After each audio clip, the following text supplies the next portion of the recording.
We're going to start this series with a little history lesson. Why? Because understanding how SEO used to work, how it has progressed, and what you now need to avoid is a very good way of creating context and helping you to understand what SEO means today. When SEO was first born, Google's algorithm was a lot simpler and manipulating it to your own ends was a lot easier as a result. Back then, Google looked at two key factors in determining its rankings. Those factors were keyword density and links profile. Your links profile, also called your backlinks profile, is essentially determined by how many links you have pointing to your website coming from other sites. This serves two important roles. Firstly, links help Google's robots to find your website. Bots crawl the web by reading content and following links from one site to another. If you have a link on a site that Google has already indexed, then this will allow it to find yours and add it to the network. At the same time, Google views links as testimony, assuming that a website would only link to another website if it thought said website was good and had something valuable to offer its users. Google would also assume that if you have links from 20 websites about hats, then your site is probably going to be about hats as well, especially if the anchor text has your search phrase in it. The other factor was keyword density. Keyword density meant how many times your website would repeat the words that you were trying to rank for. The more content you had and the more often you repeated the same phrase throughout that content, the more likely you would ultimately be to get ranked for that search term and to show up high in the SERPs. Of course, it was also important to research the keywords and to make sure they were actually being searched for. For this, marketers could use Google's keyword research tool in order to check the volume of searches and to get an idea about how much competition there was.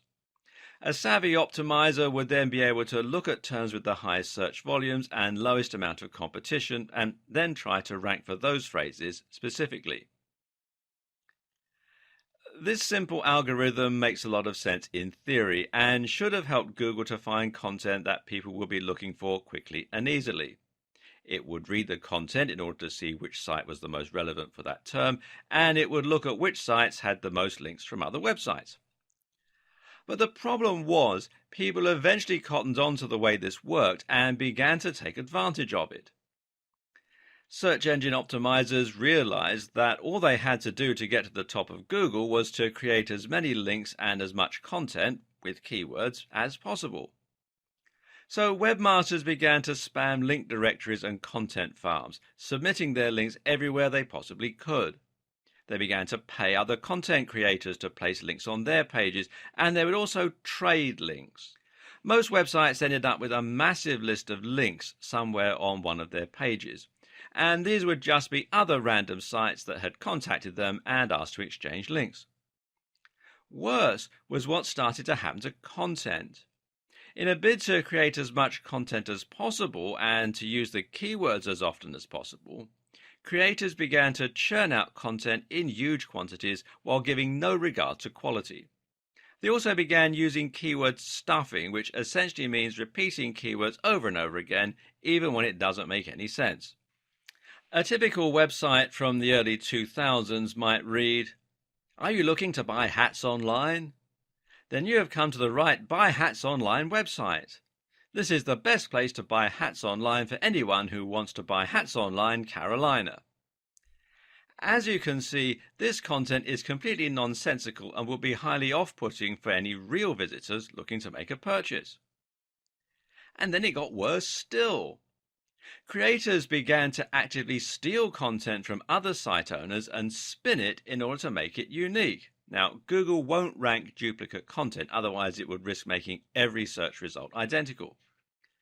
So content spinning, as it came to be called, essentially means that you're taking an article or a blog post and using software in order to exchange many of the words for synonyms.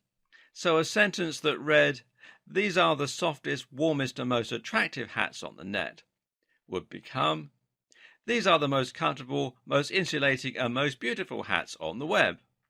And because the site owner didn't have to write that content themselves, this meant they could publish thousands of posts in a short space of time and bomb Google. Well, that's the theory at least.